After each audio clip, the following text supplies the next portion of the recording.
Hello, everyone, and welcome back to yet another episode of the Eljay Johnsen Show. This show airs every single weekend, every Saturday at 4 o'clock p.m. Eastern Standard Time, unless specified otherwise over on Twitter at the Eljay Johnsen, where you can find updates and guest announcements every single Tuesday. And if you have any other questions, go ahead and email them to me at ljjohnson@gmail.com. Remember, that's JOHNSEN. Okay, so that takes care of everything. I am quite excited today because my guest, I don't know if long-time listener of my other ventures in the Bionicle community would be correct.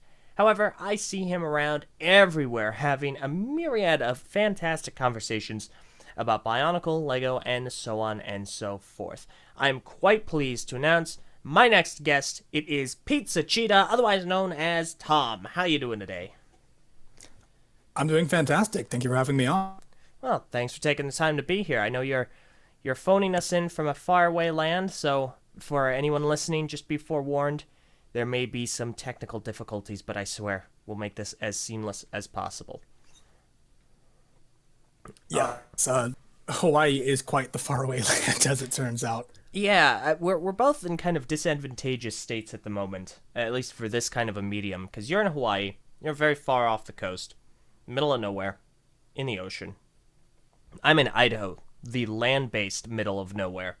So we both don't know where the heck we are. So, all right, but I digress. Let's go ahead and get into the meat and potato. Oh wait, no, hang on. First, I gotta ask, how's the weather? What's the weather like in Hawaii?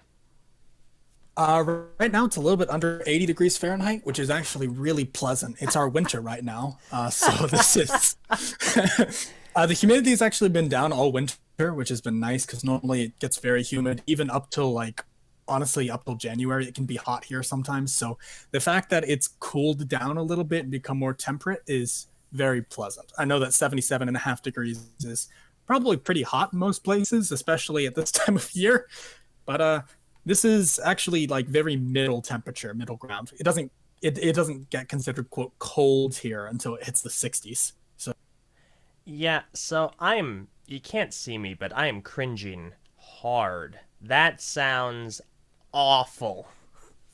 That sounds absolutely terrible. It is a warm day, a super warm day for us right now. It's a little under 60 degrees Fahrenheit.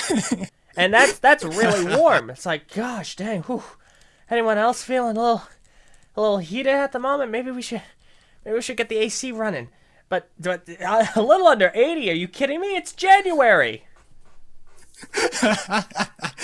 Awful. Life in paradise, I suppose. Oh, paradise. Yeah, sure, we'll call it that. So I'm with you on that one. I don't think Hawaii's weather's very nice. I know a lot of people do, because they're like, oh, it's warm all the time. It's always sunny. Not really. It's mostly humid. And in the summer, it hits a little bit over 90, and it'll hit 90+% humidity. And that's just absolutely miserable. And it'll do that for about 7 months straight. It won't stop. It will stay at 90+% humidity and range in temperature anywhere from the high 70s to the low 90s. And that's it's not fun to be in that. It really isn't. Gosh, dang. the hottest month of the year here isn't even in the summer most of the time. Usually it's September or possibly even October. Mm-hmm. Yeah, don't come here. I know people say it's a paradise. Don't do it. It's a trap. It's a bad idea. Don't live in Hawaii. Yeah, just don't do it. See, the only reason I wouldn't live in Hawaii is because of I've every so often I like to look at those top 10 XYZ states or so on lists. What are the top 10 cheapest states in the country to live in? Hawaii never makes those lists. It's always top 10 most expensive states to live in, and it's either number 1 or it's number 2. And it's flipping between those positions with California or New York. Yep. If I want to go down to the store and get a gallon of milk, it's going to cost me at least $6 in most cases, and it can cost me up to $9 depending on how bad of a deal I get. So yeah, nah, it's interesting. They always judge it by how expensive a gallon of milk is. I didn't realize that milk became the barometer for high cost of living. Yeah, you would think it'd be gas. Usually our gas is about $1 more expensive than most other states. It's not terrible, but Actually, funnily enough, I was talking to some of my Australian friends. Milk is even more expensive there in some cases, but bananas are more expensive here than they are in Australia for some reason. Ah, jeez, that's I'm like, bananas. why don't we use a bundle of bananas as, a margin for a price? Why do we have to use milk? Yeah, that's weird. I guess it's because everyone drinks it or something. I don't know. I don't know. Well, not the lactose intolerant people. Forget those losers. But I digress. Yep, there I go. All right, we got our I digress counter. Got ticked to 1. All right. Tick two, actually. You did it at the beginning. Ah, fudge. Great. That's just fantastic. I'm keeping count. Well, at least someone is, because I ain't. All right, let's get into the meat and potatoes of things, which starts off with you. Go ahead and introduce yourself. Tell everyone how you got into LEGO and how you eventually got into the community. Well, I am, as you mentioned, Pizzacheetah, better known as Tom in a lot of instances. I got into LEGO pretty much as soon as I can remember. My first Bionicle set was, I think, technically my first LEGO set. It was Parok in 2002. I was about 4 years old then, so some of my earliest memories actually are playing with Kopakanuva and with Parok. And so that was, I grew up with Bionicle. It was always a part of my life. It was always a present part of my life. I got those Lego magazines, and I'd, go out and buy a Lego Star Wars set every now and then back when they weren't as expensive. I would never do that nowadays. But, I just kind of grew up with the Lego community, and I grew up with Bionicle. And when Bionicle ended in 2010, that also happened to be around the exact same time when my parents got divorced.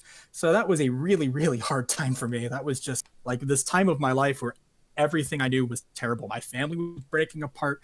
My favorite storyline that I'd only recently started to really get into the deep, dark story of was dying and going away. And so that was really tough for me those couple years after that. But in about 2012, I discovered a YouTube video on I was just perusing the interwebs and looking around for things, and I saw in my recommended pop up a video called Bionicle Autopsy, and I was like, well, I like Bionicle. It's only been 2 years, I'll check that out, and I did, and I discovered the TTV channel. What really got me hooked, aside from Bionicle Autopsy being an entertaining show, was On eBay Today.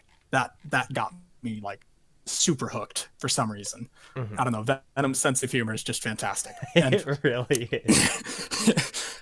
I have a very dry sense of humor, and so I really appreciate that. And so, it actually took me forever to get around to watching your reviews. I think that was one of the last things I did on the channel. Oh, but once I did, binged it all the way through. Yeah, I'm sorry. I always liked your presence in the podcast. I just never really thought I'd want to watch a set review. It was just something that didn't make sense to me until I did watch them finally. Sure. I got kind of bored one day and decided to watch them. And, well, they were fantastic. So here I am. Well, but we'll agree to disagree, especially the earlier ones. I actually I started watching when I think your 2004 reviews were the new ones. Oh, that makes sense. So I was a couple years late. Yeah, that's fine. They're not going anywhere. Yeah, but Unless I get fired again. if you're exactly. But if you're wondering why it is that I care so much about Bionicle and why it is that you should care about me talking about Bionicle specifically, it's not just because I've been a super long time fan of the series and I've been kind of active in the community talking about the lore. It's because I'm actually actively working on a project right now, and as all projects in the Bionicle community go, I don't want to hype it up a lot because sometimes Bionicle projects just don't happen. So I'm not gonna pretend that this is coming soon if it is coming. And me and my partner who are working on it, we're both pretty dedicated that we're going to be working on it for the next 6 years if we have to. But it might take 6 years, so don't expect anything soon. But we're doing a rewrite of the G1 story. We're taking the G1 story and we're trying to make it into a more digestible, not dumbed down. It's actually going to be expanded.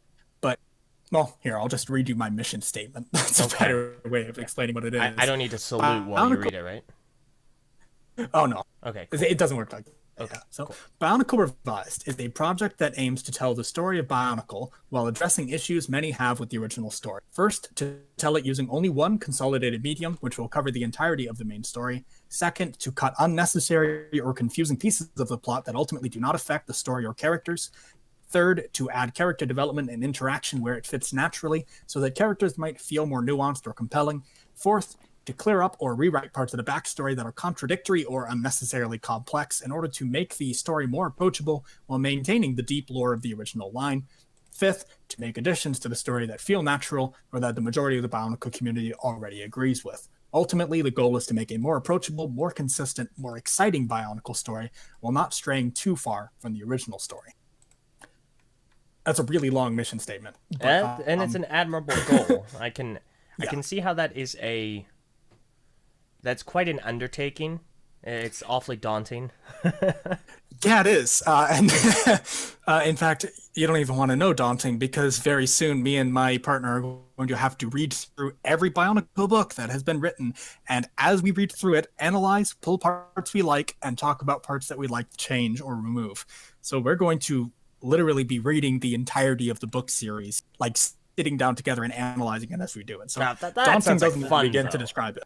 It is like fun, a good time. but like it's going to be really time consuming, and daunting is certainly the task to describe it, especially because we intend to, like, okay, basically the way I like to put it is we have goals that we think would be like the perfect way to do it, and then goals which are actually reasonable and we can achieve.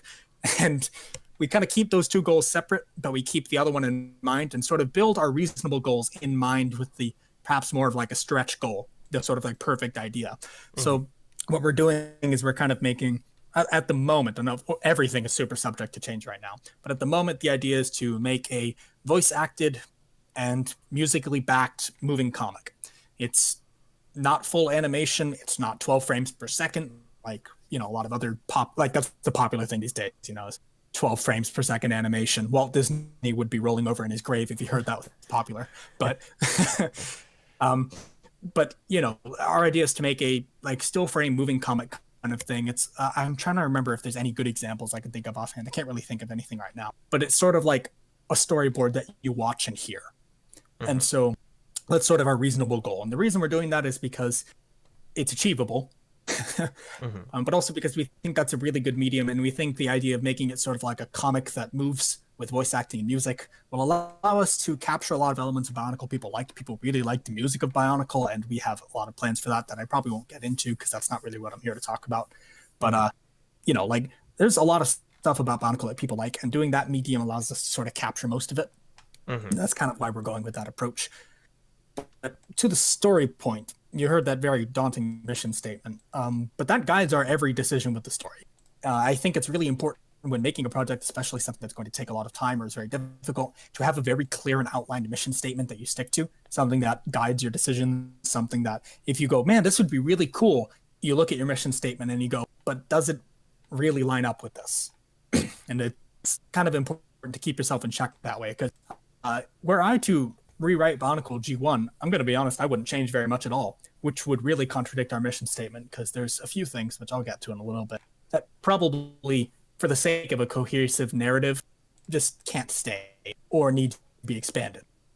Because in Bionicle, you end up with a lot of story points that, you know, they appear, they aren't utilized very well, they appear maybe once in the story, and then you never hear from them again. And these story elements are things that either you have to, as a writer, look at them and go, all right, let's make the difficult decision to expand this. Let's use it more throughout the story. Let's make this a relevant point, so it isn't just something that pops up and disappears. Let's make this something that people actually care about. Such as, for example, the Paraka having elemental powers. If I remember correctly, that is used one time in the entire story. And it's a really contrived way of doing it. They have elemental powers only if they're with another Paraka. It's a little weird. It's only used once, as far as I know. If I'm wrong, feel free to correct me, of course. I'm trying to think about it. Very very briefly. Let me quickly cut in a couple of brief things. For anyone watching the video and not listening to the audio only, if you look on screen now, this is a Parok. I know this is much later than when you mentioned it, but that's a Parok. Yes. So I still have him built. It's the only original set I still have built. That's awesome. I do too. No, I'm kidding. Yeah. No, Parok's really cool. All the Borok are really excellent. The Borok are probably the best sets, villain sets, canister sets, that we got. They're super fun. And for anyone wanting to look that up, that's set number 8560. So, regarding all that, that's a lot to take in, and obviously you're right. When it comes to Bionicle fan projects, usually they're announced, and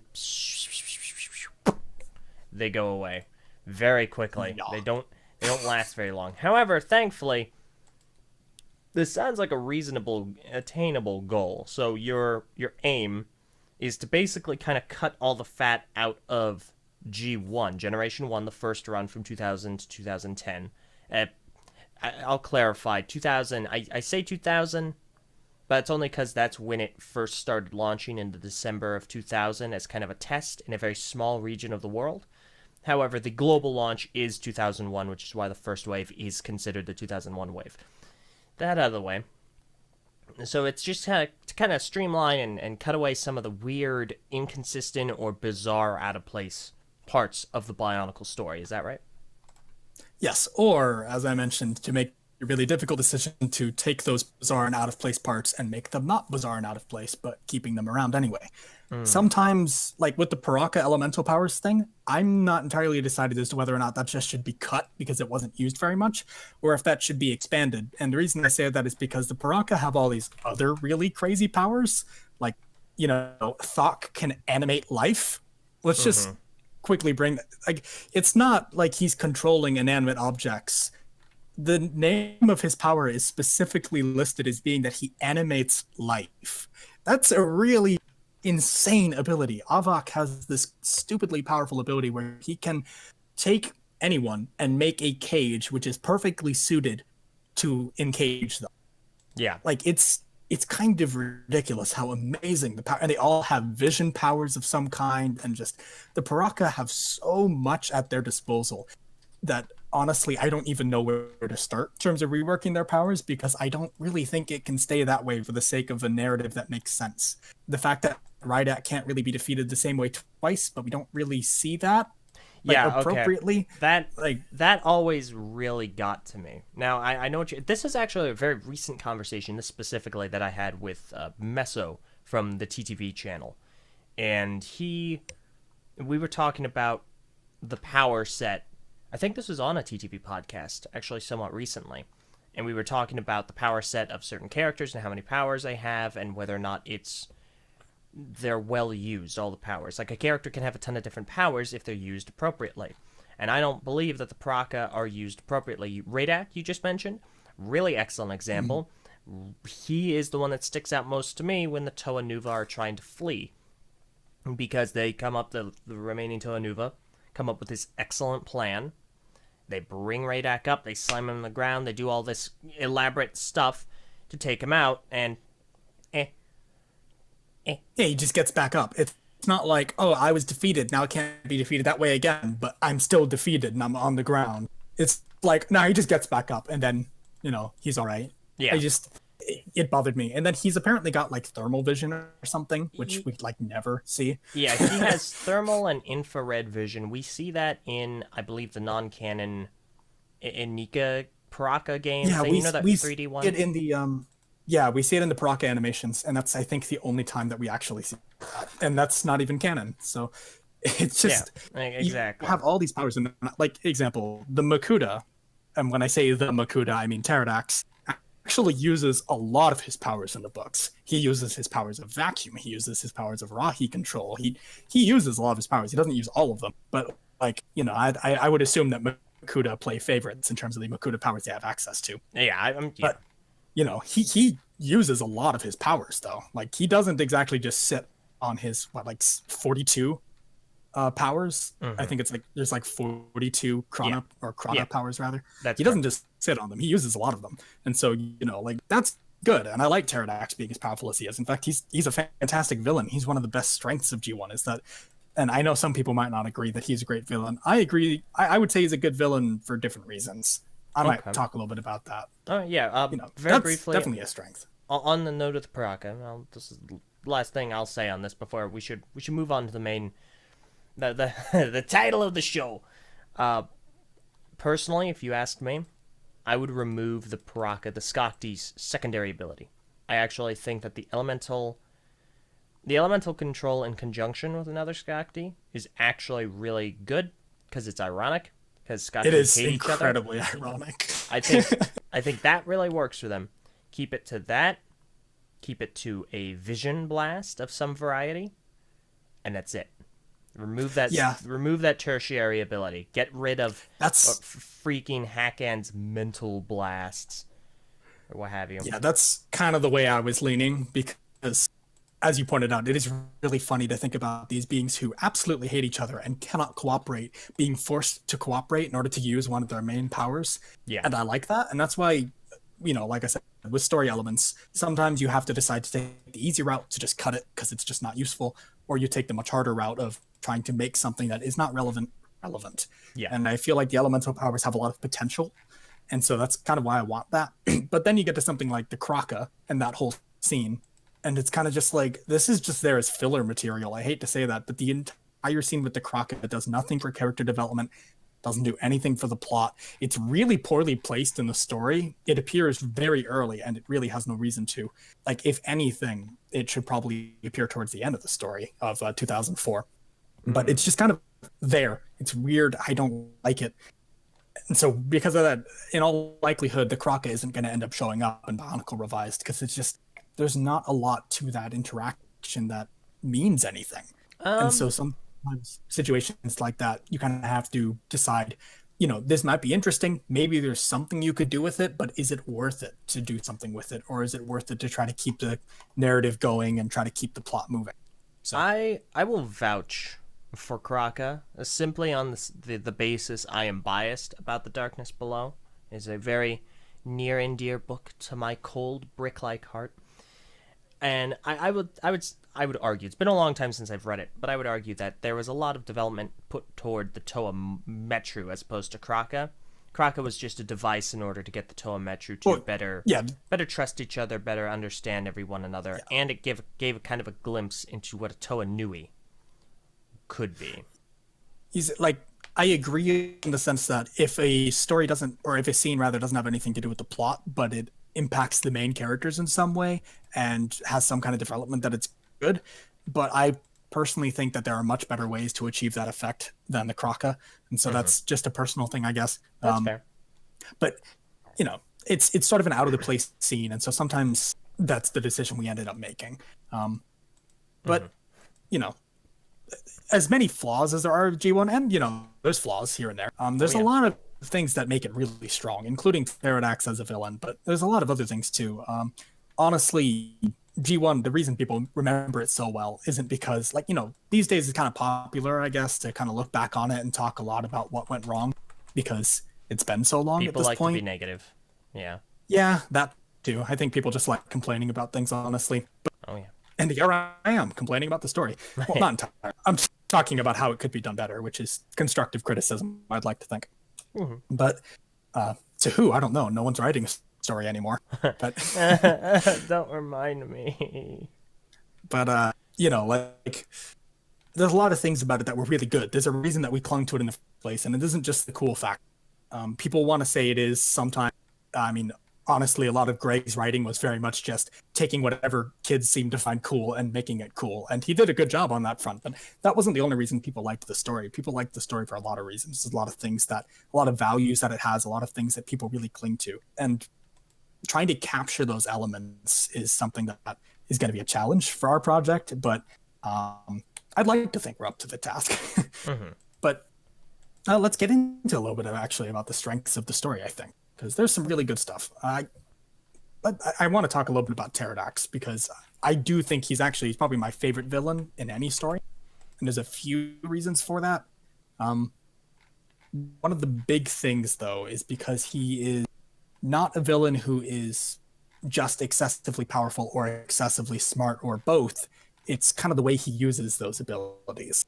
He is insanely smart. Obviously, he's very much a plotter. He's a schemer. He has a lot of physical power.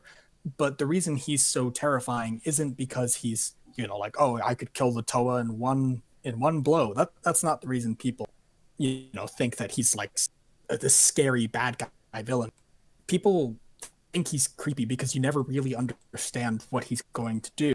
He has this amazing ability to come back from defeats. He has this wonderful way of talking and being very manipulative, and when he does something that seems to help the Toa, there's an ulterior motive, but you can't figure it out, and there's a lot of depth to his plans that isn't just, I'm so very smart, I'm outthinking you at every turn.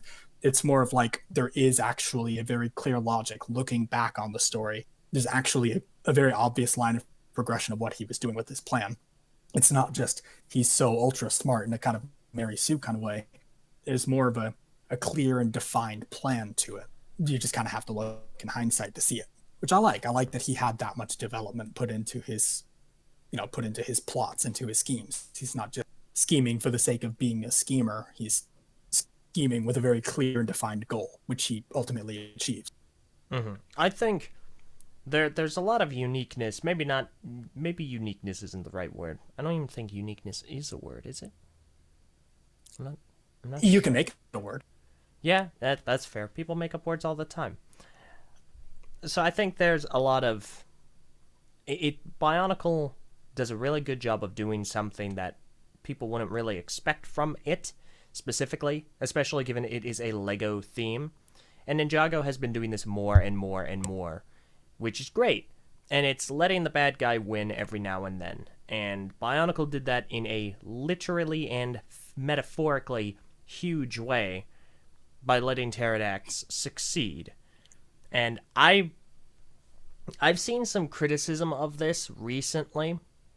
However, I can't disagree more. I find personally that the reveal of the great spirit robot, the GSR, to be one of the finest and most satisfying reveals of any story I have yet to see. I find it to be absolutely fantastic. I think it was properly built up to, no pun intended. And I think that the then immediate counter reveal of Pterodax having full control over the literal universe was masterful. It was one of the highlights of the story.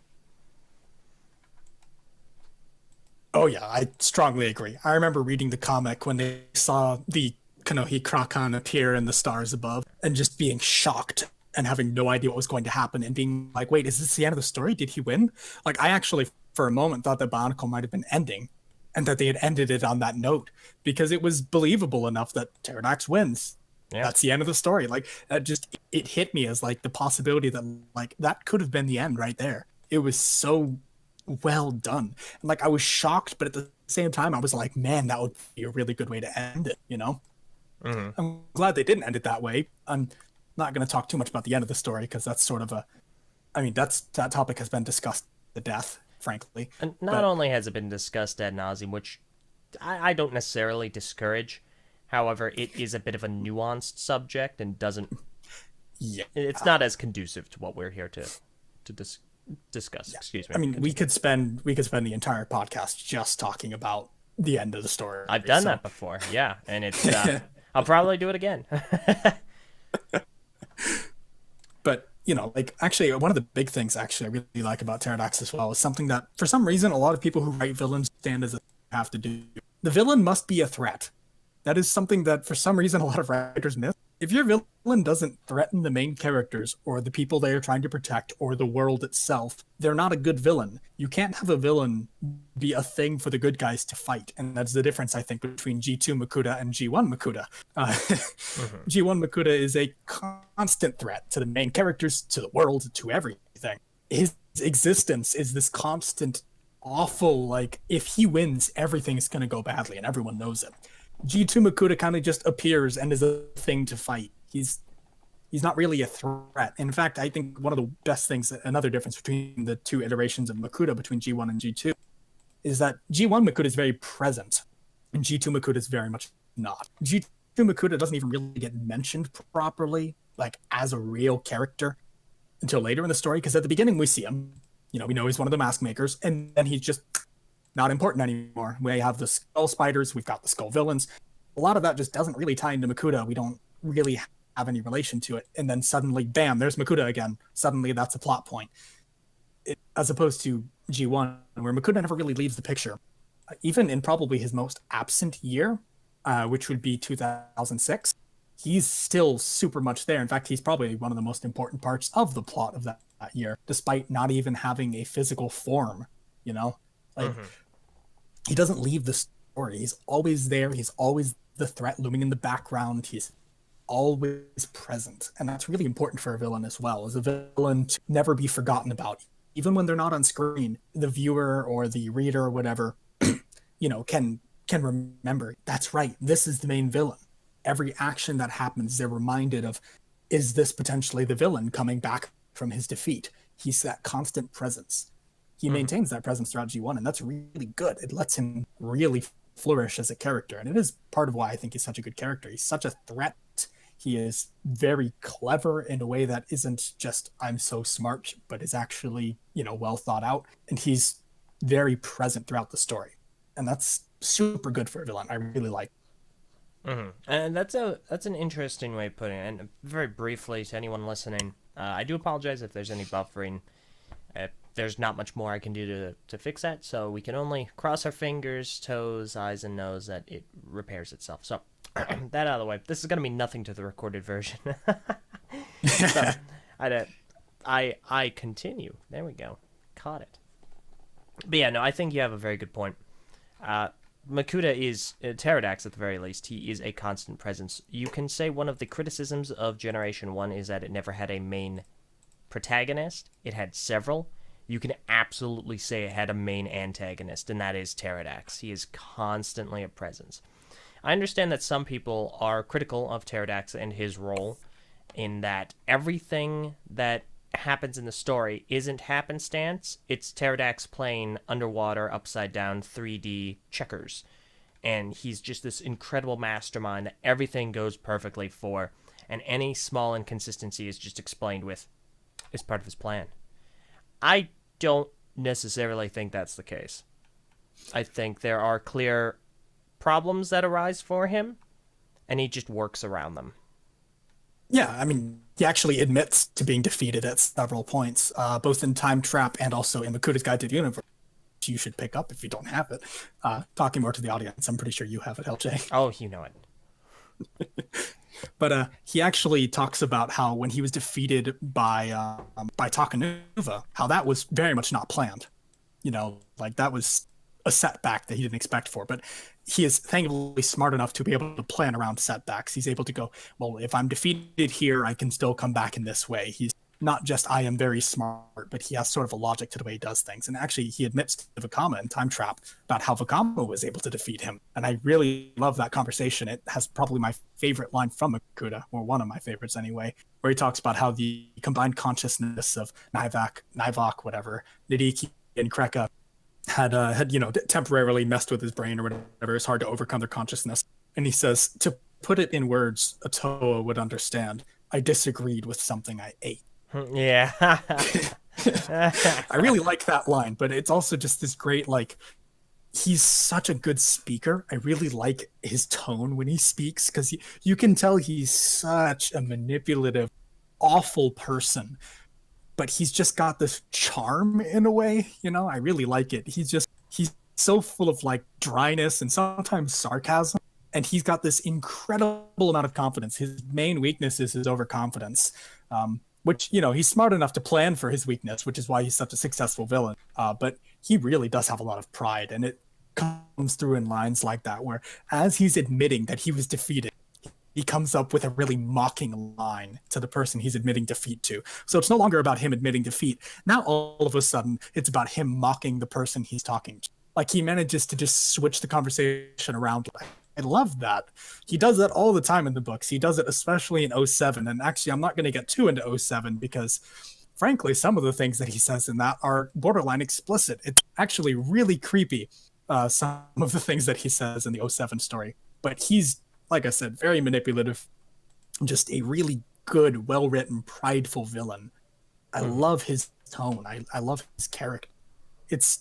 Some people do criticize his character, but I think, honestly, especially because I'm working on rewriting the story right now, that there's a lot I could do to, try to improve the story here or there, but I don't think I want to do much with Pterodax. He's a really good villain. I don't need to change anything, really. I mean, maybe some events here or there that need to go differently for some reason or another. I can't see the future. But, Pterodax kind of just works. He's a very capable villain. Mm-hmm. Yeah, I would agree. That is certainly one of the highlights of Generation 1. It is just a solid... If you don't have a protagonist to use as a pillar for your story, have an antagonist to use as a pillar for your story. And Pterodax is certainly one that the Bionicle story takes, utilizes, and executes perfectly reasonably. Now, Another bit. Oh, you can go. oh no, I was just gonna move on to the next bit. Another one of the. I presume you were going strengths first, then we'll get into a few flaws. Yeah, I've talked a little bit about flaws. It's not necessarily in any order, but there's some other things that I kind of wanted to talk about in terms of flaws of the story too. Go Like for I it. said, there's a lot to talk about.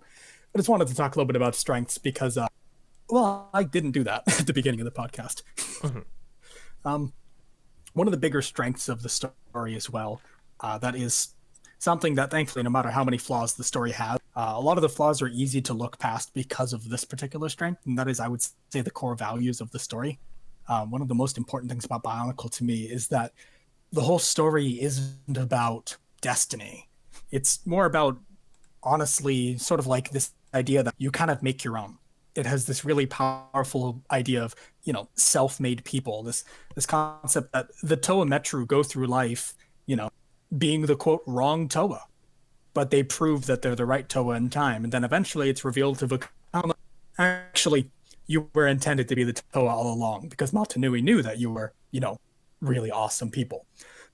But awesome people wasn't what you would expect. It was strong-willed, argumentative, sometimes brash, very uncooperative people, but they ended up being really successful. And it's, sure, maybe they were destined to be that way. But a lot of that was their own works. And then you get moments like the entirety of the Anika, the Ignition arc. The Ignition arc is 100%, none of that's destined. All of that is just the Toa Inaika going out of their way to forge whatever path they feel like. They get, quote, blessed by the Red Star. I don't like that plot point, but but like they go off as Matoran to go off and do something to save the universe, and as the Toa Inaika and as the Toa Mari, Motoro sacrifices himself to save Matanui, and this is all stuff that none of that was in Destiny, none of that was pre-recorded, none of this was predicted. This was all just stuff that happened as it happened, and I really liked that after we get the Metro arc and the Mata arc, where Destiny's made out to be such a big deal, we see people forging their own destiny, and how arguably the Anika are the best Toa team we have. And so, best that is in terms of competency. But which hurts me. Like I mean, the Mata did a lot, but they had a lot of bumps. The Anika didn't really experience a lot of bumps. Yeah. Like, I think one of the reasons I like Jala so much, he's kind of my favorite character, I think. Well, aside from Pterodax. If it isn't obvious, Pterodax is my favorite character. But I think one of the reasons I like Jala so much is because he's a very quintessential leader. He doesn't really have any major flaws the way the other Toa of Fire do. I think arguably his only flaw, which is one that is more implied than really stated, is that he seems to kind of blame himself for Motoro's death. Like, he kind of takes a lot of responsibility for his team, because he kind of is the perfect leader in a lot of ways. He doesn't really make any mistakes. And Motoro's death wasn't something he could have prevented. And he seems like he kind of beats himself up about that a little bit, but it's not really ever directly expanded upon. And that's another reason that I want to rewrite the story, is because with so many main characters and with, frankly, a story medium that doesn't cover a lot, the story medium is very short compared to, the number of characters it has.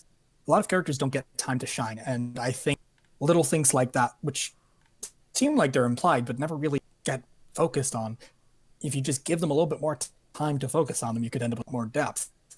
The CA Hapka books, actually, I think, one of the things I like about them is how much character development we get from them. The Hapka books are almost entirely about character development. So little plot. It's really, like, the plot's very base of those books. It's really about the characters, which is something I do praise the Hapka books for, even if a lot of people prefer Greg's writing. I would say I prefer Greg's writing style too. But there's a couple really excellent aspects in the Hapka books about the characters. One of the best things is Tahu, when he meets with all the other Toas, describing each of them. He's judging them all in his head about, or actually no, he's not. Sorry, it starts with Kopaka judging all the other. He's talking about each of the Toa, what he thinks about them, how Lee was too young and basically foolish, and how Tahu is so brash and hot-headed and whatever. And After we get Kopaka's perspective on all the other Toa, we switch to Tahu, and the only thing we hear from him is how he looks at Kopaka and he goes, "He's silently judging all of us, I guarantee you." I love that. Like, after we get Kopaka's super negative view of all the Toa, especially of Tahu, we get Tahu's perspective going, "Look at this guy. He's out there. He's judging all of us. Who is he to judge all of us?" And I love that. That's Hapka's writing. That's not Greg Farshti's, you know? That's really good character development. It's such a simple way of doing it. And I think that is a really good strength of the Hapka books, is how much character development we got in scenes like that. The book on the Borak Kal, which I can't remember the name of, but that also has a lot of really strong character development, even if the death call is a little silly. In my personal opinion, it's sort of like they were fooled too easily, but you know, that's it's different. Also, yeah, book 3, Makuta's Revenge. Makuta's Revenge. There you go. That's an excellent book for character development. And you know, like there's a lot to that if we'd gotten a little bit more time to shine, we could expand upon a lot of those things. And in fact, actually, one of the things I've kind of been arguing for, I guess, is there is sort of a main protagonist, at least for the first several years of Bionicle, and that's Vakama. And it's because Vakama, even in the first 3 years of the story, is very present and very notable figure who says and does a lot of things which clearly foreshadow the story to come. And so because of that, he's really important throughout the first 3 years. He's the most important Turaga, arguably. And he is the leader of the Toa Metru, and he has a book dedicated entirely to him with Time Trap. And I'm pretty sure there's another book that's pretty much just him as well. I think that's the 3rd book in the adventure series. I don't quite remember. But, you know, like there's a lot about this character that we get. For those first 5 years, Vakama is a really important character. And he's sort of like the protagonist for that bit of time. It wasn't for the fact that Takua and Takanuva exist and kind of take up the protagonist slot for years 1 through 3. And so it's one of those things that with Bionicle Revised is going to be real touchy, trying to, you know, make sure that we can focus on all the characters without overwhelming people with all of this character. And I kind of like the idea that Vakama is important throughout the first 3 years, but not necessarily like as important as Takua. So that way, when he is the main character in 4 and 5, years 4 and 5, that is, we already have a lot of basis to work on. And I kind of think that's a good way of doing that, is not necessarily shifting from main character to main character, but making sure that characters who are important stay important throughout the series, even if they aren't the focus. Takanuva fails in that regard because after the 3rd year, he is entirely irrelevant. Takua doesn't do anything in the 4th and 5th years because they're flashback. In 06, Takanuva really doesn't do a lot either. Same thing within 07. We don't really see him in any notable way until 08. And it takes a long time before we get back to him, you know, and that's it makes it hard to say he is the protagonist of the story, despite how important he's made out to be in the first 3 years. And so it's like, you know, one of the troubles with Bionicle, as you said, it's good to have a really good anchored antagonist, but it would be nice to have a more defined protagonist, even if it's not a single character, but just the idea that a character who is important stays important. You know, maintaining the relevancy of important characters is something that G1 sometimes failed on, and perhaps not deliberately.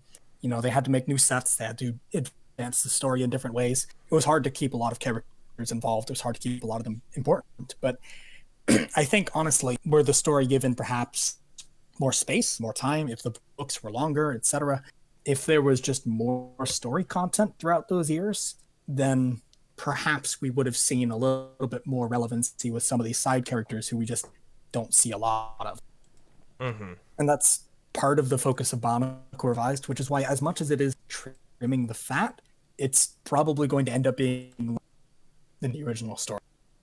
And it's because there's a lot of things which are already there in the story that just need sort of like a push. They just need a little bit more to really kind of be what people already make them out to be in their heads.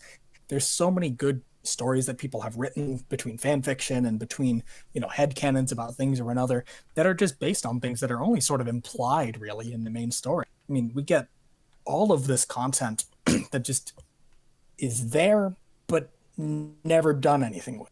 And so it'd be nice to kind of just do something with all of this amazing stuff that we have that just wasn't ever really utilized. There's a lot of unused potential in G1. And I think that is why rewriting it has become such a passion for me, because you know, there's a lot there. It's not like it's rewriting something like, now it's hard to think of a good example actually, but we're not rewriting something that's very base and doesn't have a lot to it. We're rewriting something that does have a lot to it. There's already so much there. There's, we don't have to do that much work. Hmm. I mean, there's already an entire book series, so. Yeah. And I think that's kind of why G1 is more attractive to rewrite than something like maybe G2. Hmm. Because G2 has a lot of unused potential as well, but that unused potential is sort of harder to use because there's contradictions even within just the main story.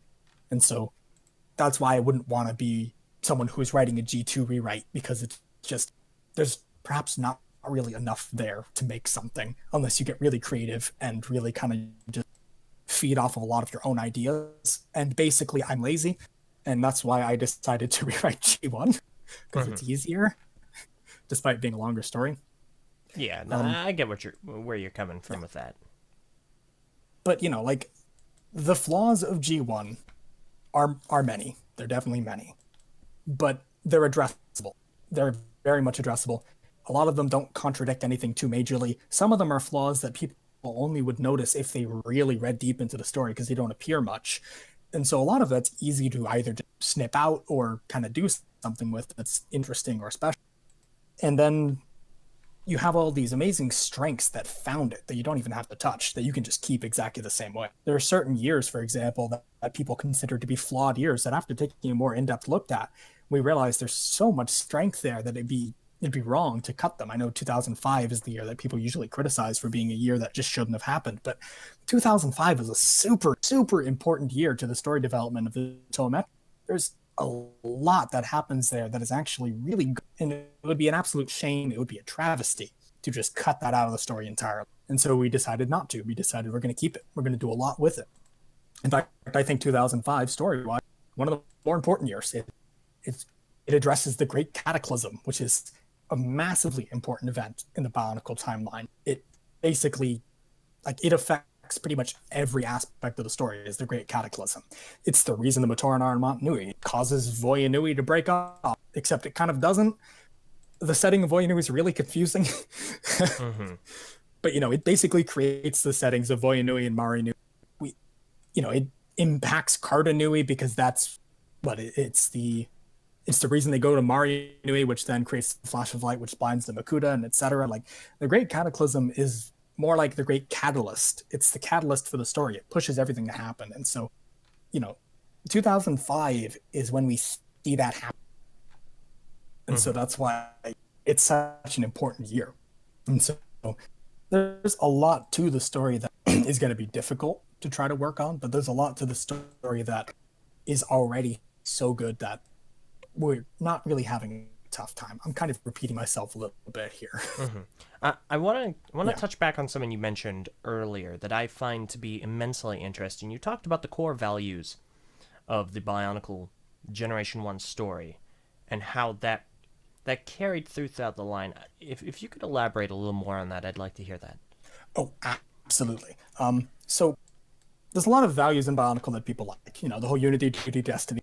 But in fact, it's one of the reasons I think Bionicle is such a diverse and and when I say diverse, I mean specifically diversity of intellectual thought and diversity of ideas and diversity of backgrounds. There's people from all over the place with all kinds of different views and values who like Bionicle, and it's because it has kind of universally good values. The values of Bionicle are not just the good guys always win. In fact, most of the time it's when you get defeated, you can't give up, because the heroes lose a lot. It's one of the things I like most about Bionicle. It's one of the reasons I like Spider-Man as well. In the original Spider-Man comics, he very rarely defeats someone on the first go. Usually he has to get his butt kicked first before he comes back to defeat them. In fact, his fight against Dr. Octopus almost makes him give up. But then he hears a motivational speech by the Human Torch, who has been sent in to deal with Dr. Octopus. And he basically has his fire reinvigorated. He's like, I can't give up, giving up just because I lost is dumb. Why would you do that? Just keep going, be persistent. And that's a theme we see in Bionicle as well. The heroes get defeated a lot, but they always come back. They always keep trying to win. That's a really good universal value. It's very well represented in Bionicle. We also get like I mentioned, the sort of like, what's the term I'm looking for here? whatever. They sort of like trailblazing, that's the word, but like the trailblazing value of your destiny, if you believe in it, if you work for it. And that's a really good value people like. People like the idea that if you work for something, you can get it, even if it seems unobtainable. The idea that if you really want to achieve a goal, you can do it as long as you put in the effort. It's a really good universal value. A lot of people like that value. We see that in a couple of places in the story. I already kind of mentioned that's basically the entirety of the Ignition arc. It's just the Anika doing something that destiny had nothing to do with. They're just making their own destiny. They're going out there, they're doing something to save the world completely on their own. Mm-hmm. And we got a lot of that stuff in Bionicle. We got a lot of incredibly strong family values as well.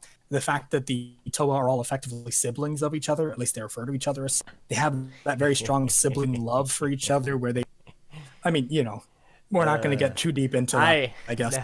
Trust me, I laugh because I've had many a time trying to discuss that fact with someone and try and suggest why it is better than having romantic interests between the Toamata. Oh. Yeah, I know exactly what you're referring to. Yeah, and so I agree with you. I think, full disclosure, I 100% believe that a romantic subplot amongst the Toamata would have been wasted. I don't think it was necessary. I don't think that having romance in the Bionicle storyline would have necessarily improved it to any substantial degree. I think I would have loved to have seen more familial focus on the Toamata dynamic, and especially after watching Punisher Season 2. That really solidified my opinion on this. I have not watched The Punisher. I've kind of lost all faith in Marvel recently, but it's okay. That's perhaps the topic for another day. Yeah, no, I totally understand. It's bloody, but yeah, no, I actually I can actually plug. I'm part of a podcast, and we actually discussed that in our most recent episode. But is it a family-friendly podcast? Not necessarily. That's fine. Just need the disclaimer. No problem. Yeah.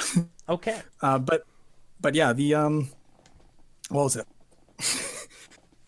I lose track of my mind very easily. So you were talking about the familial stuff, yes. Yeah, the aspect of the Toa, and in addition to kind of forging their own path.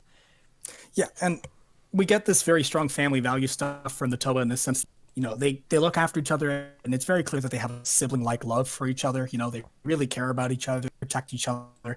Jala's really very saddened by the fact that Motaro is dead. Kongu is even more saddened, arguably, because Kongu knew it was going to happen, which is one of my favorite plot points that is just not discussed often enough, I think. Kongu read the mind of the Mask of Life, knew Motaro was probably going to die, and just couldn't say anything about it. Mm-hmm. Like, what a burden to carry, I love that. And so we get this really strong sense of and actually there's a line, I can't remember what it is, but I don't remember the exact quote, but Kongu's talking with Kopik, the new chronicler. And he tells him, Motaro was a hero. You don't write anything else. He was a hero, Yeah, that was never written out. It is just a little bit of a snippet in the Makuta's Guide to the Universe book, where it just said Motaro brought Kopik aside and said, "Don't write anything bad about Motaro," or something to that effect. Yeah, and it's clear the emotion behind that statement, that he's very passionate about what happened, and that there was a lot of love that he had for his brother who has just died. And so, you get that really strong family dynamics that is perhaps not always played up, but when it is, it's played up in a really good way. The fact that it is less of a focus on romantic love, which is frankly fleeting and typically ends in pain, even when it succeeds. It's one of the awful things about romantic love. It is by far the least consistent form of love out there.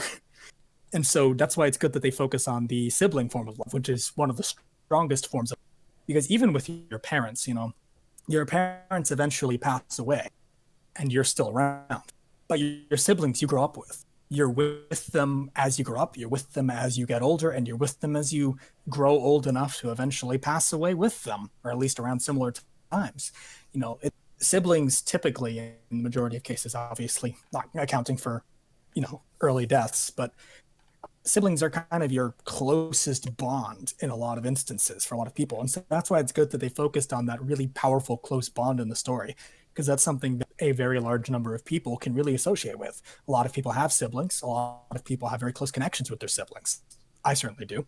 And so, it's big and it's nice they focused on that specific form of love as opposed to anything else. I think it really enhances the story. It is a good value.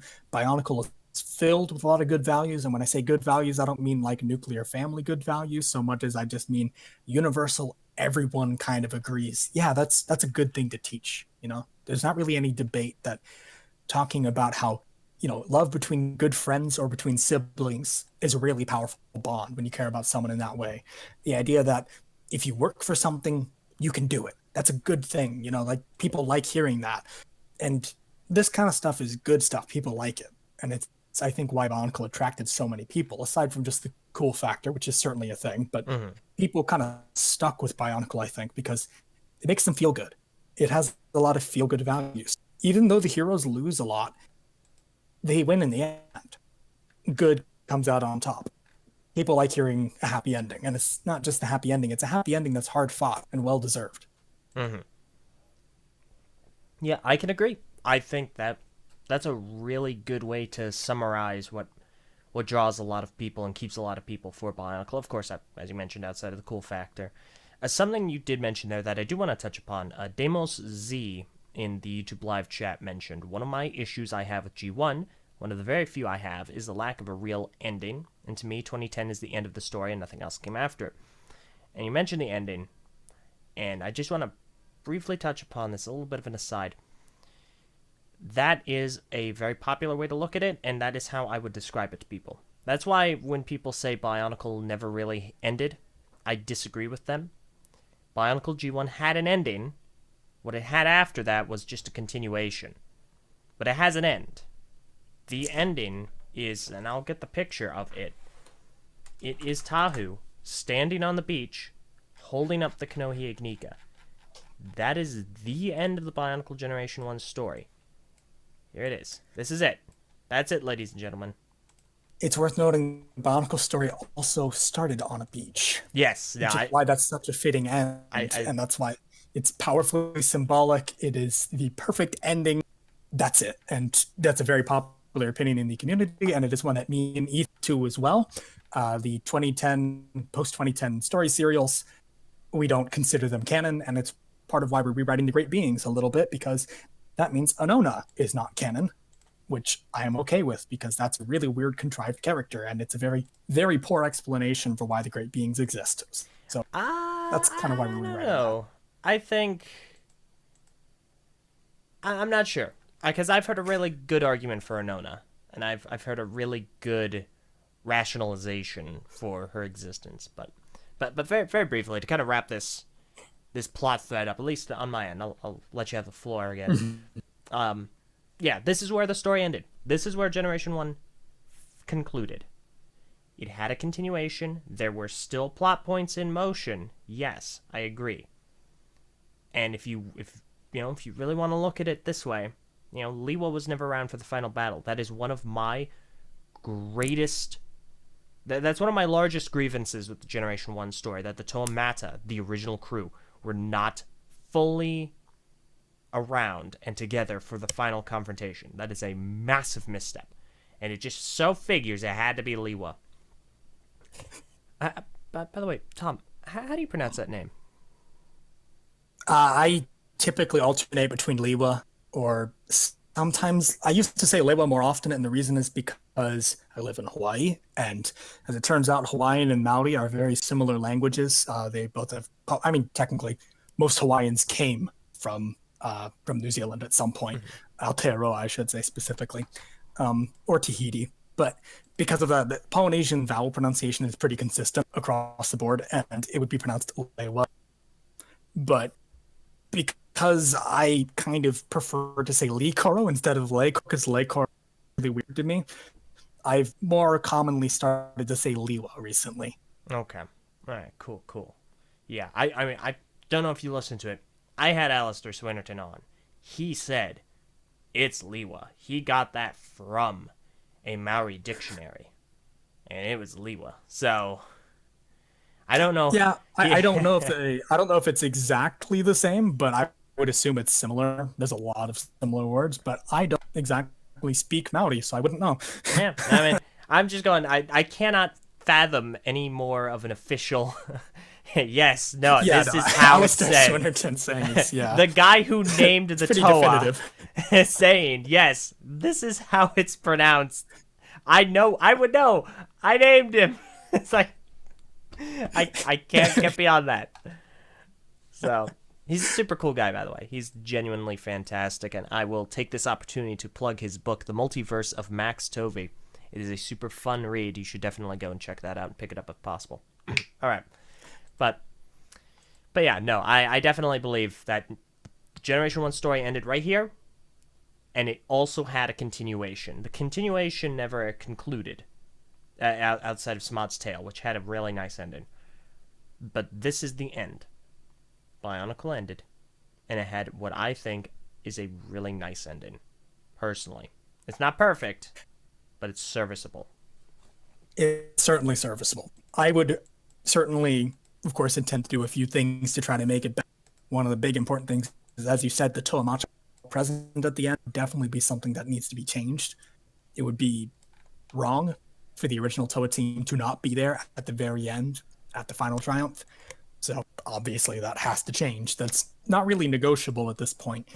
It's kind of just a thing that has to happen. Mm-hmm. I want to quickly address on the point of Anona. Say it with me. Dream eating space amoeba. Sorry, you cut out. I heard dream eating space amoeba. Yes. Say that with me for a moment. Just dream eating space amoeba. See, that's what Anona is. See, I can't defend that. I cannot for the life of me defend that. I'm of two opinions here. I think that it works as an explanation for the great beings becoming super smart. I think that's a really unique and interesting kind of play on that. I'm relatively confident I know who, but I don't want to speak blasphemy by speaking their disgusting name. They made the point that all elemental powers in the universe, everything comes from Anona. Everything ended up happening because Anona is the first supernatural or super, the first non-mechanically powered being. And I think the only one. And well, there's stuff like Tren Krom, I guess, but last I remember Tren Krom is entirely organic, but that's fair. I mean, he's pretty old, but he's not like older than the Great Spirit Robot, as far as I know. He's not as old as it or something. He was placed in during the creation of the Great Spirit Robot so that he can run it temporarily. But I think Anona works as an explanation for all of that. I think it's perfectly reasonable. However, at the same time, I see where you're coming from. It's kind of a tonal difference. It doesn't really mesh with what we know. It's very out of the blue, and I think that's why I despise it so much, is because it's just this concept that's like, okay, so you have this world. We've established that the Glatorian are biological beings by nature, but are basically cybernetic up to the point where it's kind of hard to tell sometimes. We are still in a very mechanical world. We have a couple organic beings, or at least close to organic, semi-organic. There's organic mixed with mechanical. But then you get Anona, who isn't even really biological because it's like a flying space amoeba, which eats dreams. It's just everything about that. Eating dreams itself is just a very weird concept. And I get Anona's supposed to be very foreign and weird, but it's hard to justify that existing. And I personally find the idea that it started eating the dreams of the Glatorian. Oh, there's a group of them who I can't eat the dreams of. They ate my dreams instead. That's why they're really smart. It works, but it's really weird. Like, I'm okay with weird, but I think it's a little too weird. I feel like there's probably a better way of doing that. And we've actually, I don't want to talk too much because, like I said, everything is really, really subject to change in the project right now. This part especially. But we've done a lot of things with the Great Beings and with their mission, with the Great Spirit Robot, and also with the ending of the story. It's going to be a bit more climactic, to put it at the very least. It's sort of like, you're familiar with the idea of the escalation of stakes, like Good and Lagan's ending, for example.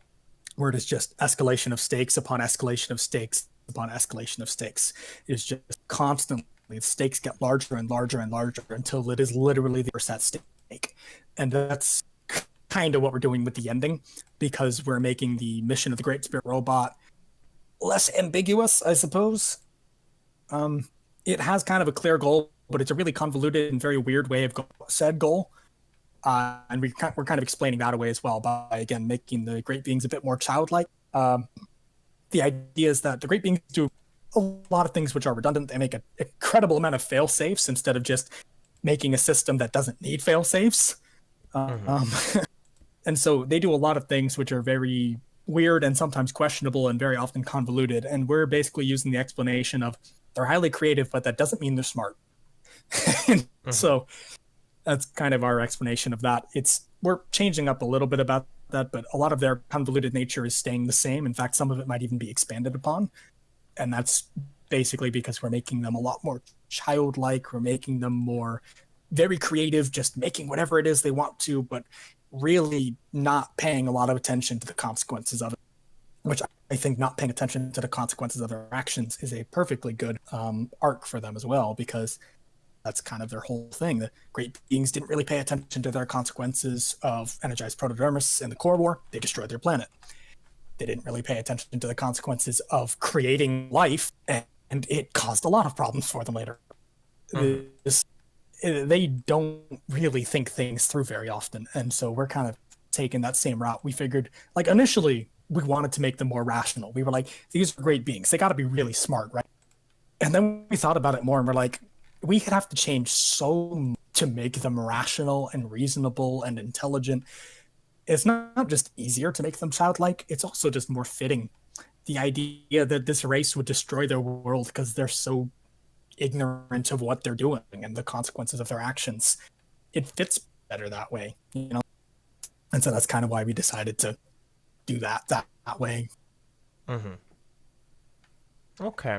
And I think that makes sense. I think that's an interesting dynamic to explore instead of making them, white lab coats and monocles and whatnot. These malevolent scientists.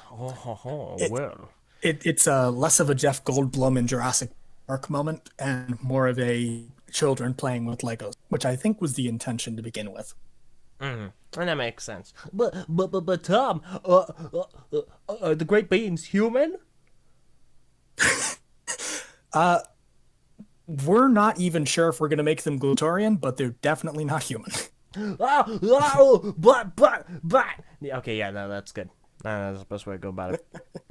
Yeah, that's something that a lot of people who worked on BIONICLE were pretty adamant about. It's something I'm pretty adamant about. Humans don't need to exist in the story. Yeah. I don't think it's necessary in the slightest. In fact, I think it demeans their careers, because humans would never do anything that the great beings did, frankly. Or some of them would, but I mean, not as a large collective of people. It would take a very specific circumstance that'd be kind of hard to explain away. People would argue human nature here and there. If they're not human, it allows us to write them more freely and explain their actions by going, well, they're not people. They act very differently from people because they're not. They're a different species out there. And so it's kind of our way of handling that, I guess. It gives us more narrative freedom. There's a lot of things, actually. But actually, I think one of the bigger things we did was something that I'm very proud of, actually, is the way we handled the TOA code, and actually the creation of TOA in general. I know I briefly touched on the idea that the great beings kind of saw their creations as personal to them, which is why they gave them... Actually, this was something I talked a little bit about before we started the podcast. But the implications of a lot of things about the TOA and about their creations kind of show that the great beings, despite making them non-sentient, seem to care about them at least a little bit. We're taking that idea and pushing it really far. The idea that the great beings seem to really care about these creatures. They give them traits that they identify with, traits that they recognize. And I'm thinking, not sure, this is part of a very weird plot of like how the GSR is very different in our story and about its plan being different. They're going to be sentient from the start. There's not going to be an awakening per se. And they're built as sentient for a good reason, which is all very tentative. But the the idea is that they're sort of treated like special, you know. They treat them special. They give them personalities. They give them traits. They make them like their children. And so we're gonna talk a little bit about, or like in our story in Bionicle Revised, we're gonna be working a little bit more on the great beings kind of being sympathetic towards their creations, and that's why the Toa have a lot of the traits that they do and act a lot of the ways that they do. And it's because they were designed by a race which was trying to implant itself into them in a lot of ways. You know, the Toa were designed after the Glatorian, which technically great beings are Glatorian in a way. And so we figured, yeah, we'll kind of take that and push it even further. And part of that is the Toa code. And it's because the Toa code is this sort of arbitrary thing that there aren't really breaking in the original story. Toa don't lose their elemental powers because they break the Toa code. And if they do break it, who's going to know most of the time? It's just kind of a thing that's drilled into them, but doesn't have any meaning. We decided, instead of having, I don't remember the name of this thing, but the Toa Hunter Sentinel thing, as cool of a concept as that is, and I do think it's a cool concept, it doesn't really work into the story in a way that is reasonable. And so because of that, our idea was to make it so that way the Toa code is actually a part of their program. If they were to break the Toa code, they can't use their elemental powers anymore. That's the failsafe that they created for the Toa, not a robot like a Sentinel, but rather it's built into them. It's a shutoff switch for if they break this code, which the great beings have set for them. It's something I'm not entirely sure of, but it is something that I kind of like conceptually. I think granted, I was just talking about how we're not making the great beings rational, but it is actually a very good approach to the concept of a Toa failsafe. It's certainly a better idea than a big robot. Mm-hmm.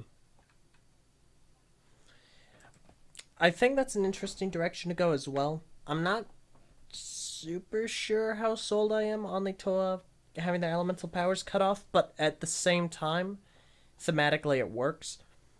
I understand that there is some, not confusion, but there's some kind of conversation surrounding why the Toa were sentient from the get-go, while Matoran were not, essentially.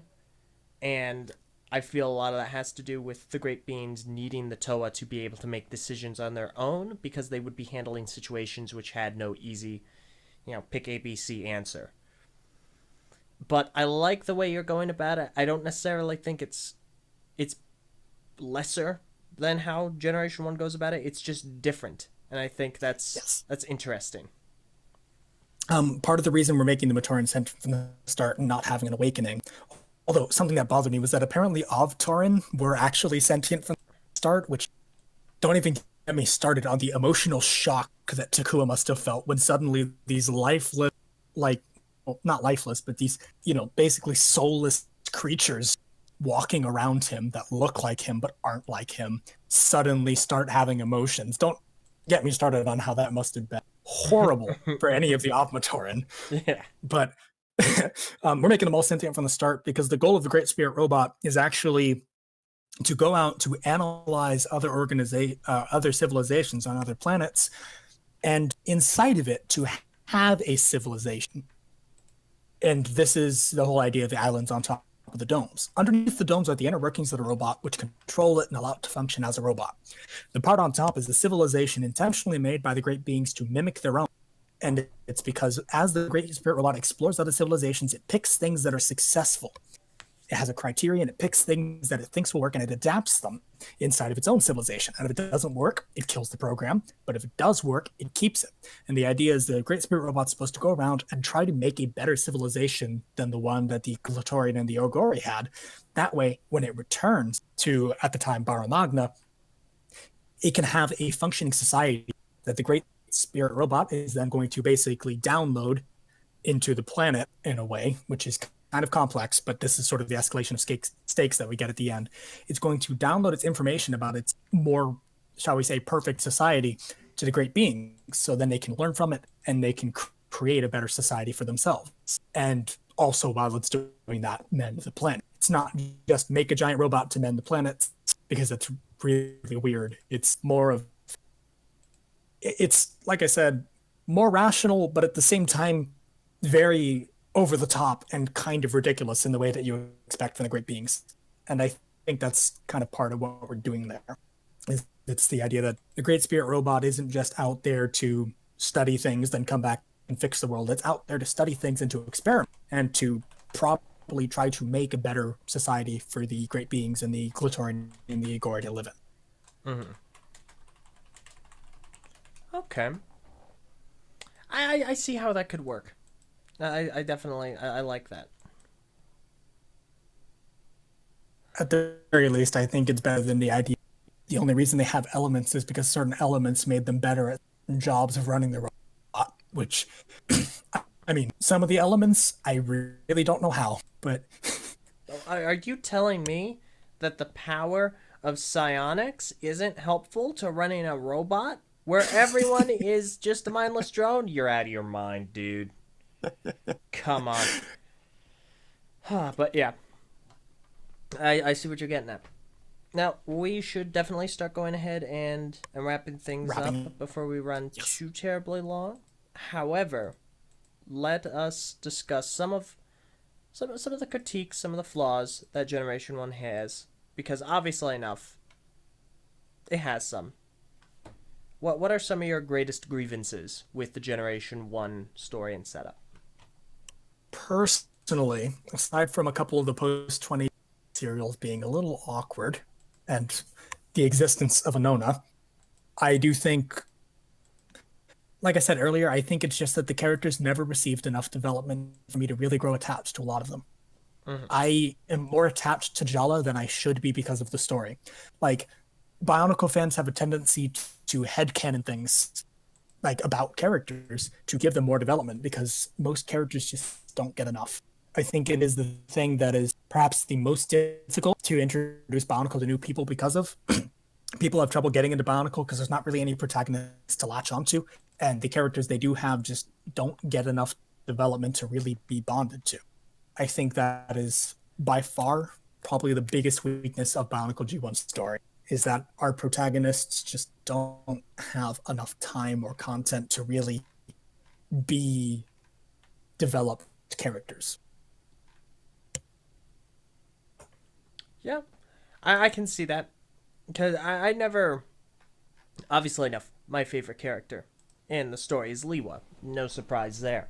But I never once went, you know what? Yeah, I want to be exactly like Liwa. He's aspirational. It's just, it was a cool character. And I like the color green. That's that. But it was never an issue of deeply connecting with the intricacies, I think is the proper term. Intricacies, yes. Okay, cool. Of Liwa's dynamic and fleshed out character development. So I see where you're coming from. Yeah, and don't get me wrong, I'm one of those people who I very strongly advocate for one-dimensional and two-dimensional.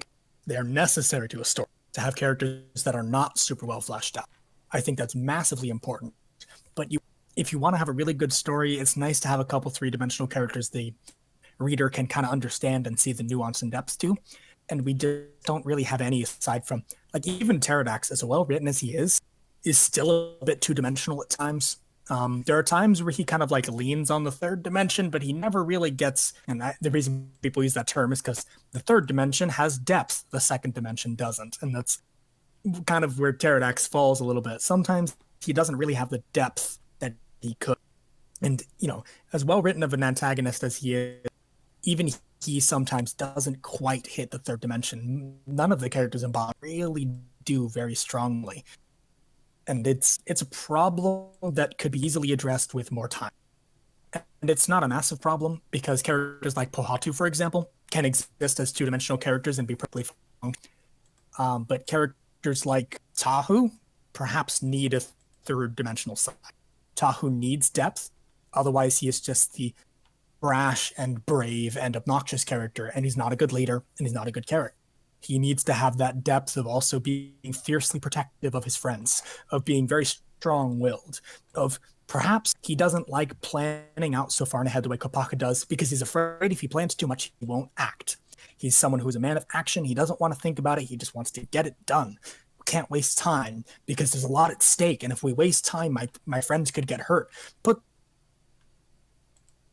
this brash character suddenly he's more, and I think that could be done with a lot of the characters, and that's kind of why the rewrite appeals to me. But it's also, I think, my personal biggest flaw with the story is it's just don't get the time to shine. Vukama does. He gets a lot of time to shine, mostly because of time travel. But like most of our characters, I mean, most of the Toa are one-dimensional. A lot of them don't even verge onto two-dimensional characters. A lot of them really just have sort of a single character trait which defines them, and they don't do much. Mm-hmm. Looking at you, Wanua. Ouch. Ouch. All right. So, I actually would like to go on longer, and the only reason I'm gonna have to say there's more we can touch upon. And the only reason we could probably talk for hours. I would like to. Unfortunately, we're probably gonna have to get into the closing portion of things because the connection is just it's just unraveling. And trust me, we could go for 3 hours; it wouldn't be an issue to me. But we should close up. Yeah, unfortunately, the connection is straining a bit. And to everyone who is listening live, I do apologize. This is the issue of of having a guest who is from Hawaii while streaming from Idaho while on Discord. So it's simply the unfortunate state of geographical placings. So that being the case, Tom, would you like to answer some questions? I would love to answer some questions. Fantastic. All right, in that case, to everyone in the live chat, if you have any questions, go ahead and ask them now. I'm going to move into our email questions, of which we have 2 that were sent in. First one is sent in by Dan Savard, and he asks, my question, do you think G1's story would have been easier to follow if it had followed the same group of 6 Toa from 2001 to 2008? I don't necessarily think it would be easier to follow, if only because a lot of aspects of the story that are difficult to follow aren't related to the characters. I would say most of the stuff that's hard to follow about the story are things like Voyanui's really weird setting placement and the timeline specifically. The timeline is really wonky at times. I said time too many times in that sentence, but it's a little hard to kind of place things. One of the big things is like I think it's like Marianui with Voyanui attached. Like when the Great Cataclysm happened, somehow broke out of the robot and came to the surface of Aqua Magna, but then Marianui sunk into the dome, like later on or something. It's really weird. I still don't entirely understand it. I'm not sure most of the community does. It's weird, and stuff like that I think is some of the most difficult to follow and understand stuff in the story. The settings being where they are, the plot points occasionally being a little bit out of place, the characters changing every couple years, and it is every couple years on average, not because we got 2 years with the Metru, 3 years with the Nuva, 2 years with the Anika/Mari, then we go back to the Nuva. And so because of that, because we only follow 3 sets of Toa over the span of 8 years, it's not actually that bad. I don't think anyway. I think following 1 set of Toa might actually demean the story. As much as I'm one of those people who, again, very much strongly advocates for more time for every character, I don't think that having less main characters would have, it would have helped it, but I don't think it would have made it that much easier to follow, as opposed to a lot of other problems in the story that would have need to be addressed as. Okay. Fair enough. I don't personally have a strong opinion one way or the other, so I can go either way. I'm incredibly complacent historically when it comes to the Bionicle story, so I'll be ambivalent about this. So now our next 2 questions were sent in by email by Waj. Thank you, Waj. And he asks 2 questions. 1, if you were a G1 set designer, what set would you have most wanted to have a hand at designing? So is that more of well, I guess I'll answer both ways then. more of like a, if I was a G1 set designer, which set would I wanted to modify to have done? Which set from G1 would I have been most proud, like as it currently stands, to have said, yeah, I helped build that? So I guess I'll answer both. In terms of like a set that I would have been really proud to have worked on, perhaps to do something different, probably any of the '06 sets. Really? Yeah, I would say so. I would say the '06, specifically the Titans, or not, no, not the Titans, the canister sets rather, because the Anika themselves are very simplistic builds, and they were kind of revolutionary at the time. But I think there's a lot of things that could have been done then, because of how good the Metru build was in terms of its proportions, to perhaps modify the Anika build and maybe do something a little bit different with it. I think there could have been some smarter things done with that. I've seen some really amazing mocks that are Anika builds. I've made a couple Anika build mocks that I'm very proud of, that I think there's a lot you could do with that system within a good price range without a huge part count that would look better. And in terms of sets I'd be proud to have worked on as they currently stand, any of the '06 Titans. Fair. If I could claim, yeah, I helped design Axon, that would be like the coolest thing in the world to go, yeah, I designed that. Yeah, I can see that. As far as I'm concerned, I'd have to say the set I would have most wanted to have a hand at designing, when it comes to G1, it'd be Hukimari. I feel like Hukimari was just really bizarre. He's the one that pops into my head immediately. I just can't get over that stinking hand. Or the fact that, his cannon arm not having a hand. Did he blow it off? Did he shoot his hand off?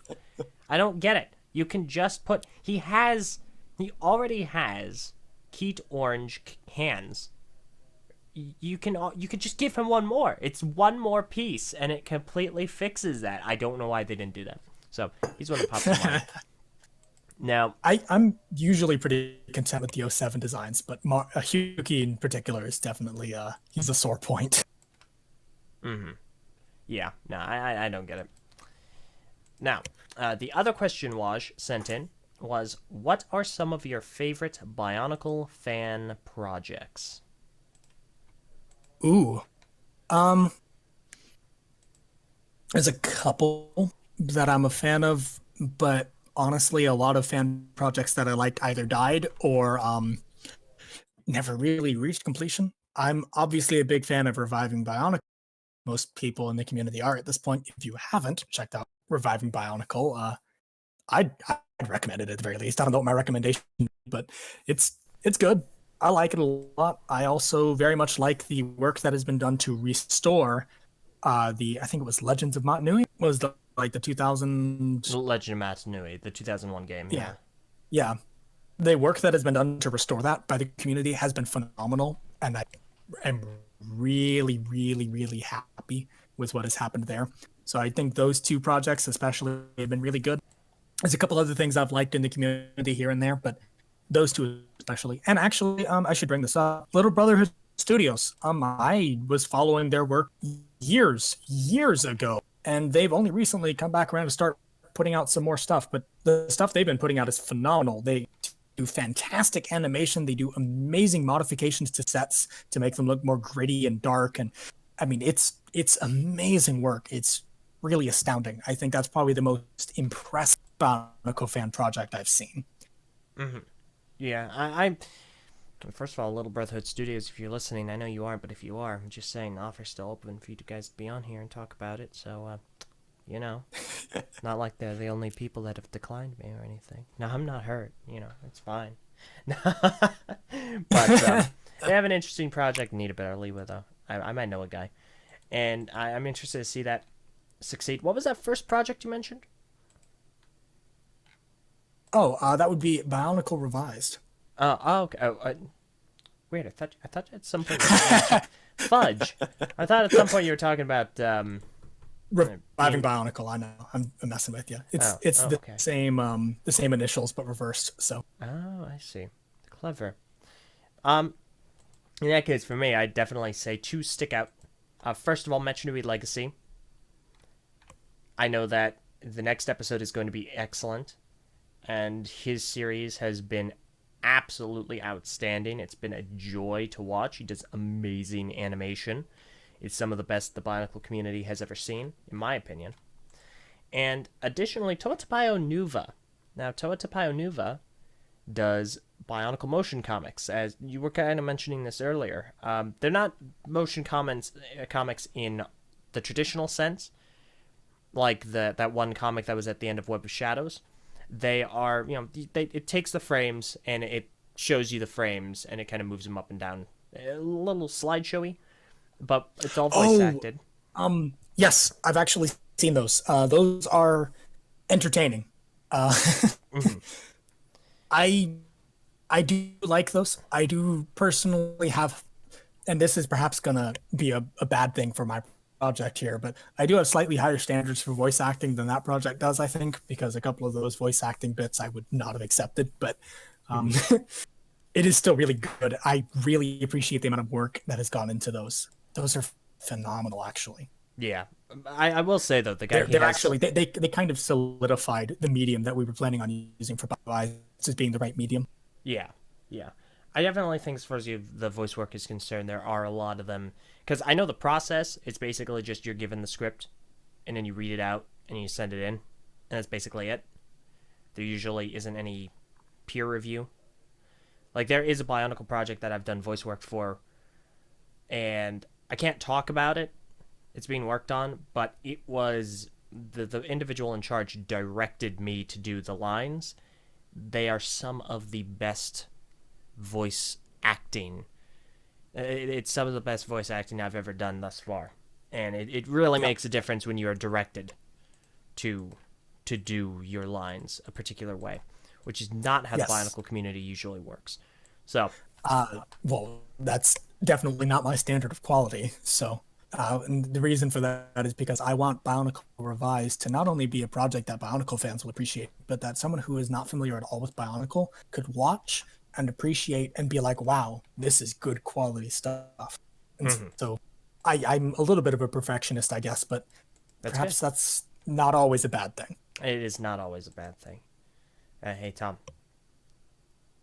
You looking for Liwa? Am I looking for Liwa? You need Liwa. I might know a guy. You know a guy? I know a guy. I know a guy who can be Liwa if you need him to be Liwa. Really? Well, you might want to direct me to him at some point, because I don't think I've ever met him. Okay, fair enough. I'll put you in touch. Actually, I'll be honest, I actually was talking with Ethan about the fact that you could potentially voice Liwa, and we both decided that we probably wouldn't use you for Liwa. We we think your voice would fit better for a different character. But I mean, hey, that's okay. You're both wrong. Not to hurt your feelings or anything, but no, I actually don't. I don't think you would be the best pick for Liwa. Interesting. The only worst thing you could say would be that you like Dale Wilson's interpretation at all. That's not about that's not what you're about to say, is it? No, it's not. Oh, thank goodness. Oh, thank goodness. Oh boy. We just have I've heard other iterations of Liwa that I like more personally. It's very personal. That's how everything is, I guess. This might sound biased. I've never heard another Liwa that I like more. Because I've always envisioned Liwa to be a certain way. To sound a certain way, which is why the Mask of Light iteration is so just awfully disappointing. It's just so terrible. Like, I hate that voice so much. You mean you don't appreciate Windfly? Windfly, Sand Twister! Ha! When you're with me, there'll be no foot walking, just air flying. It just... Why is he wispy? Why is he a tall leprechaun that talks like he's had too many cigarettes in a day? He's not a leprechaun. What he is he has katanas, and so they decided they would make him sound like an old China or something. You're completely robotic. Tom, we're losing you. Ground control to Major Tom. Do you read? Hello. Oh, okay. You're back. Yeah, we got you back. I dipped out for a second there. Indeed. Indeed you did. Yeah. But yeah, which is just a sign that we should probably close out with a couple more questions indeed and we be should. on our merry ways. I'll convert you. But anyway, so as far as the YouTube live chat is concerned, Joshua Archer asks, what do you think of people who link Bionicle to HF, Hero Factory? I don't think anything of the people, because that would be generalizing and that would be inappropriate. The only time that I can actually, well, okay, there's only 2 times where I can link behavior to a person and judge the person based on said opinions. One of them is political, and the other one is anyone who thinks that mac and cheese is not a gift sent straight from the heavens to reward mankind for his good deeds. Because if you don't believe that mankind is, deserving of mac and cheese, the most holy of foods, then you're wrong, and you're a bad person for believing that. But aside from that, the idea of linking Hero Factory to Bionicle always kind of confused me, because very different universes which I think deserve to be separate. Hero Factory has a lot to it that's really good, and I think it's very different, both thematically and also just plot-wise. It'd be really stretching to. Uh-oh, we're losing you again. We're losing him. We lost him. Yeah, I think you lost me there for a moment. There we go. All right, so 2 different universes, as you were saying. Yeah, they're very thematically different, and the plots are very different, and so it'd be a stretch to try to link them. I would never personally attempt to do that. Mm-hmm. That makes sense. But I don't think anything bad of the people who try it. In fact, I kind of give them, because, like I said, it'd be rude to do it. So if you can do it successfully, more power to you. Oh, okay, fair enough. As long as you believe that macaroni and cheese is indeed a holy, you're good in my book. Well, I got some bad news. You say something controversial about Liwa, I'll say something controversial about mac and cheese. I am not a big fan of mac and cheese. Well, I'm a person who very much likes to believe that opinions don't determine who you are as a person, but you're a bad person, Eljay. Listen, I'm not saying it's bad. I'm just saying I'm not super big on it. Okay? Anything less than a full admittance that macaroni and cheese is a holy gift sent from the heavens is blasphemy.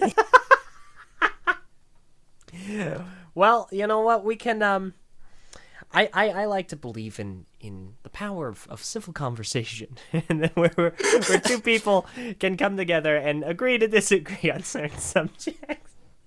2 people? You're implying that people who don't think macaroni and cheese is holy are people. We're gonna move on before we get into some dangerous territory. So, okay, the next question is from Calmco6363, who asks, what is your opinion on the recent Bionicle memes and the fact that Bionicle is getting some recognition through the meme community? I love it! Yeah, I can't help but agree.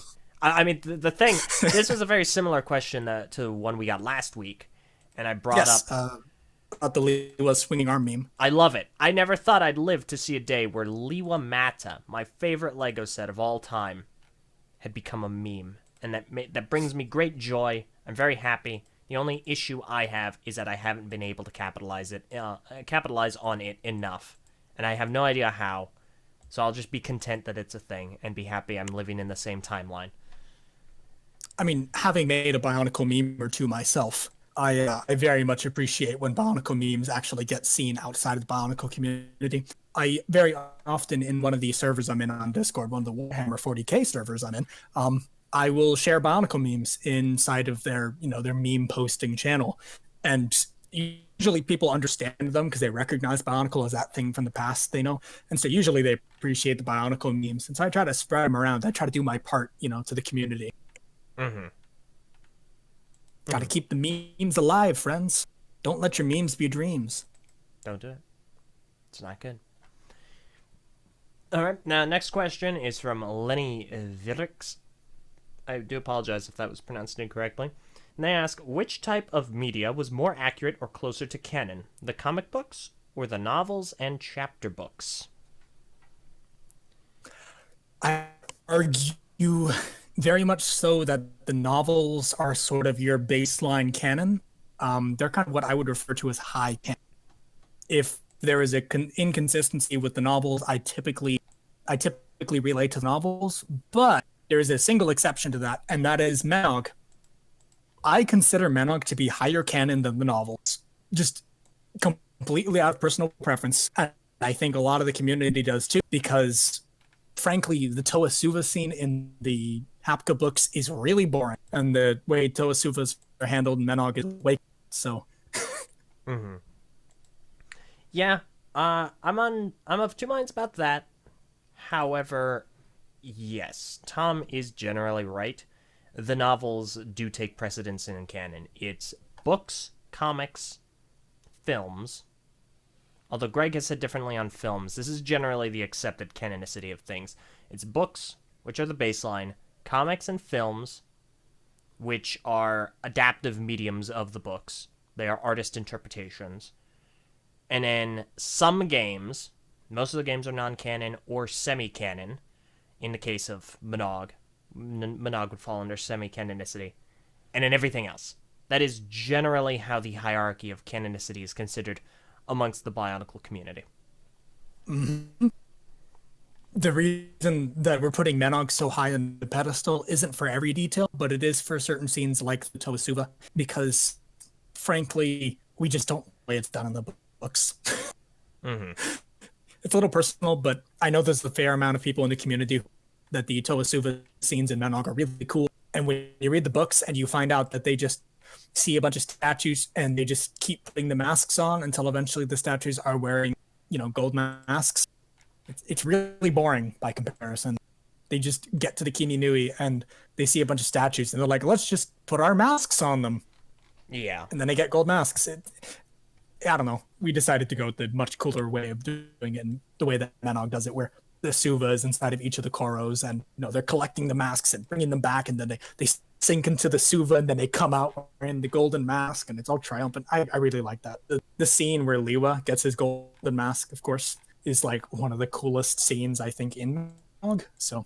Mm-hmm. Mm-hmm. No, yep. I can see where you're coming from. I don't know if I necessarily agree or disagree. It's not something that I've given a whole lot of my thought to. So, okay. In that case, we're going to go ahead and end with one more question. This is from Neuromiki's Animations. And they ask, opinion on the Mystica. Mystica. Mm-hmm.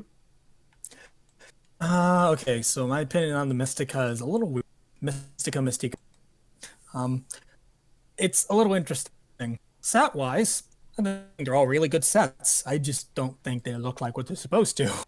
Story-wise, the whole O8 arc is really interesting, but I don't think it's as flawed as a lot of the other arcs. I think it's overall pretty narratively sound. I don't have a lot of complaints with it. I think there's some things you could play up more, but ultimately it's pretty decent, all things considered. I like the Fantoka Mora sets, though. I actually really like the Fantoka Makuta. Mm-hmm. Okay, that's fair. Yeah, I'm of the opinion that the sets, and that's all right, everyone, an actual subjective opinion about a set that I've already reviewed. Ooh. I think they are immensely average. In my opinion, they are just completely average sets, and they are some of the worst adaptions that we have ever seen. And keep in mind, they're still going up against the Anika and the Mari, which are not good adaptions of characters basically at all. The Toa Mystica may be worse. Not even the Fantoka are quite as bad, but the Mystica are pretty egregious as far as adaptions are concerned. And then 08, I love 08. Stories, I would great. definitely agree on the point of they're probably the worst adaptions of characters we've seen. As sets, I kind of like them. Some of them are better than others. I think specifically Onua, I actually like quite a bit, even if you look nothing like Onua. I really like that mask. I like the melding of black and silver. It looks good, and I like his parts usage a lot. So I would say he's probably the best of the Mystica Toa. I can get behind that. He was always my favorite of the Mystica, so fair enough. So, all right, we actually do have one more question, and this is, I'm not sure if it's just a question for me, or if it's a question for both of us, or if it's